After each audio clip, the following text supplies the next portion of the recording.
Untuk memenuhi tugas mata kuliah etika profesi, kami dari kelompok 7 membuat video ini untuk menjelaskan apa itu etika profesi dan apa itu etika profesi. Yang pertama adalah pengertian etika.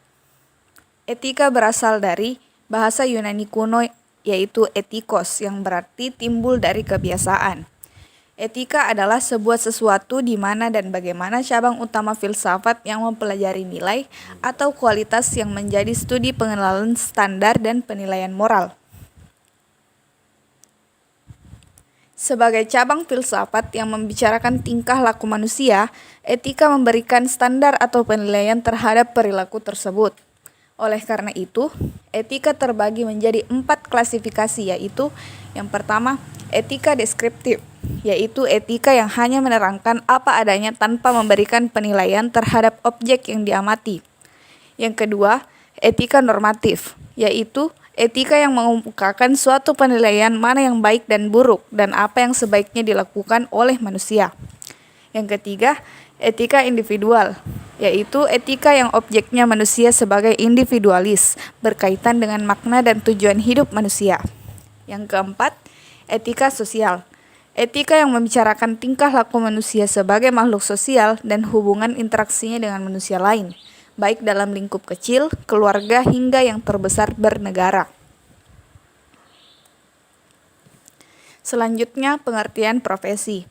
Profesi adalah kata serapan dari sebuah kata dalam bahasa Inggris yaitu profess, yang bermakna janji untuk memenuhi kewajiban melakukan suatu tugas khusus secara tetap atau permanen. Profesi juga sebagai pekerjaan yang membutuhkan pelatihan dan penguasaan terhadap suatu pengetahuan khusus. Suatu profesi biasanya memiliki asosiasi profesi, kode etik, serta proses sertifikasi dan lisensi yang khusus untuk bidang profesi tersebut. Profesi adalah pekerjaan, namun tidak semua pekerjaan adalah profesi. Profesi mempunyai karakteristik sendiri yang membedakannya dari pekerjaan lainnya. Daftar karakteristik ini tidak memuat semua karakteristik yang pernah diterapkan pada profesi. Juga tidak semua ciri ini berlaku dalam setiap profesi. Yang pertama adalah keterampilan yang berdasar pada pengetahuan teoretis. Profesional diasumsikan mempunyai pengetahuan teoretis yang ekstensif dan memiliki keterampilan yang berdasar pada pengetahuan tersebut dan bisa diterapkan dalam praktik. Yang kedua, asosiasi profesional. Profesi biasanya memiliki badan yang diorganisasi oleh para anggotanya, yang dimaksudkan untuk meningkatkan status para anggotanya. Organisasi profesi tersebut biasanya memiliki persyaratan khusus untuk menjadi anggotanya. Yang ketiga, pendidikan yang ekstensif. Profesi yang prestisius biasanya memerlukan pendidikan yang lama dalam jenjang pendidikan tinggi. Yang keempat, ujian kompetensi. Sebelum memasuki organisasi profesional, biasanya ada persyaratan untuk lulus dari suatu tes yang menguji terutama pengetahuan teoretis. Yang kelima, pelatihan institusional. Selain ujian, juga biasanya dipersyaratkan untuk mengikuti pelatihan institusional, di mana calon profesional mendapatkan pengalaman praktis sebelum menjadi anggota penuh organisasi. Peningkatan keterampilan melalui pengembangan profesional juga dipersyaratkan. Yang keenam, lisensi. Profesi menetapkan syarat pendaftaran dan proses sertifikasi sehingga hanya mereka yang memiliki lisensi bisa dianggap bisa dipercaya. Yang ketujuh, otonomi kerja. Profesional cenderung mengendalikan kerja dan pengetahuan teoretis mereka agar terhindar adanya intervensi dari luar. Yang kedelapan, kode etik.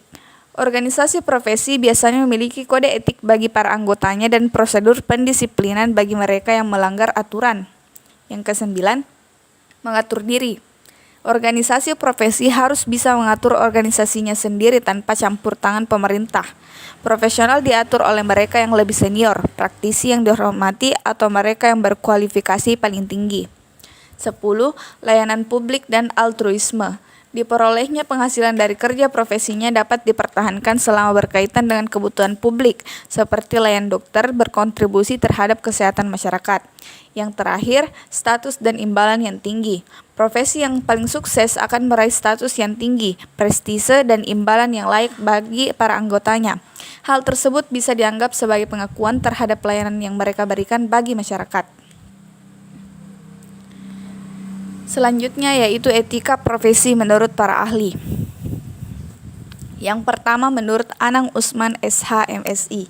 Menurut Anang, etika profesi adalah sikap hidup untuk memenuhi kebutuhan pelayanan profesional dari klien dengan keterlibatan dan keahlian sebagai pelayanan dalam rangka kewajiban masyarakat sebagai keseluruhan terhadap para anggota masyarakat yang membutuhkannya dengan disertai refleksi yang seksama.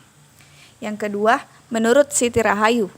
Menurut Siti, pengertian etika profesi adalah kode etik untuk profesi tertentu dan karenanya harus dimengerti selayaknya, bukan sebagai etika absolut. Yang ketiga, menurut Kaiser, pengertian etika profesi adalah sikap hidup berupa keadilan untuk memberikan pelayanan profesional terhadap masyarakat dengan penuh ketertiban dan keahlian sebagai pelayanan dalam rangka melaksanakan tugas berupa kewajiban terhadap masyarakat. Yang keempat, Prakoso.